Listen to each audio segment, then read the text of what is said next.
What's up mga animal? Are you alam pingasan? For today's cooking show video Sarge, maluto kita sang pork collie. Yung combine ko lang ang ngalan nila para do sa diyaman pamatian bala ang ginisa nga pork broccoli. Gibutangan ko lang di gamay gali nga mushroom para swabe. Nag-slice ko di gali 4 ka clubs nga ahos, kag nag-slice man ko di isang 2 small size nga bombay. Painit na lang ko digali sang mga aton nga kalaha pagbutangan karon sang gamay nga mantika. Isa ta nagali ang aton nga ahos sa high level nga kalayo sa sulod sang 1 ka minuto. Sunod ang bombay gisawan lang gyapon sa sulod sang 1 ka minuto hasta mag-aromatic na ang iya nga hamot. Isunod ang aton nga hiniwa nga pork liempo gisahon mahayo sa high level nga kalayo. Nagbutang ko digali isang soy sauce gamay lang nga pampadog ang lasa. Gamay nga kikuman soy sauce para swabe gid ang timplada. Shout out na sa tanan nga mga solid nga Ilonggo, especially sa mga house tatay nga pareho ko. Comment naman nagali kung sa diin ka mo ga-star para mabalaan ko kung diin na kalabot ang akon nga tinikal.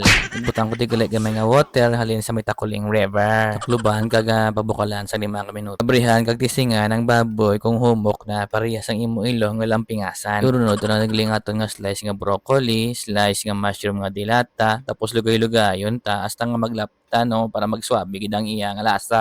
Butang kanta ni sang dinurog nga paminta, chicken powder para ultra pro max na ang timplada. Hasta na lang digali ang akon nga video kabay pa nga nanamian kamo, especially sa mga house tatay nga pareho ko. Mas style ka pa? Woohoo! Bala! Di mo dyan. Anak ka ng pu.